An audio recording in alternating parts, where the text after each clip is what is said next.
প্ৰধানমন্ত্ৰী নৰেন্দ্ৰ মোদী আৰু গৃহমন্ত্ৰী অমিত শ্বাহে নকৰা কাম কৰিলে প্ৰিয়ংকা গান্ধীয়ে।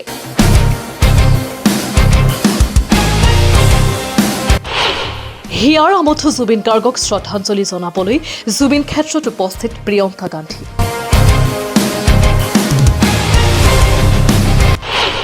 জুবিন ক্ষেত্ৰত উপস্থিত হৈ প্ৰিয়ংকা গান্ধীৰ আহ্বান, জুবিন গাৰ্গক ৰাজনৈতিকভাৱে কোনেও ব্যৱহাৰ নকৰিব। অসম ভ্ৰমণলৈ আহি জুবিন বন্দনা কংগ্ৰেছ নেত্ৰী প্ৰিয়ংকা গান্ধীৰ। শুকুৰবাৰে কংগ্ৰেছ নেত্ৰীগৰাকী উপস্থিত হয় সোণাপুৰস্থিত জুবিন গাৰ্গ সমাধি ক্ষেত্ৰত।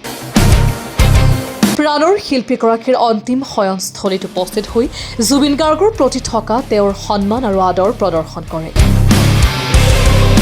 জুবিন ক্ষেত্ৰত উপস্থিত হৈ প্ৰিয়ংকা গান্ধীয়ে প্ৰাণৰ শিল্পীগৰাকীলৈ সেৱা জনায়। তেওঁ শিল্পীগৰাকীৰ প্ৰতিচ্ছবিত পুষ্পাঞ্জলি অৰ্পণ কৰাৰ লগতে অসমৰ সাংস্কৃতিক জগতত জুবিন গাৰ্গৰ অৱদানৰ শলাগ লয়। मैं ज़्यादा जानती नहीं थी जुबिन जी के बारे में पहले, और पिछले महीनों से मैं देख रही हूँ, मैं समझ रही हूँ।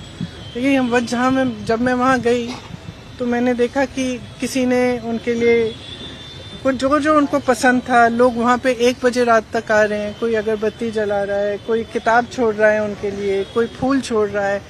तो उसमें ये मतलब इस तरह के व्यक्ति जिनके साथ लोग इस अपनी भावना से, अपने दिल से जुड़ते हैं ना, बहुत कम होते हैं और बहुत ही ज़्यादा स्पेशल होते हैं।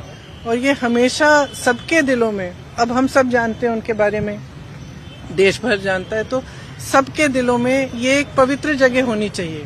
इसका इस्तेमाल नहीं होना चाहिए, इसको किसी भी नकारात्मक सेंटिमेंट से जोड़ना नहीं चाहिए। ये इसकी अपनी जगह है, जनता के दिल में जगह है और उसका सब आदर करना चाहिए। इसीलिए मैं गई। न्यूज़ डेस्क, ई न्यूज़ प्लस।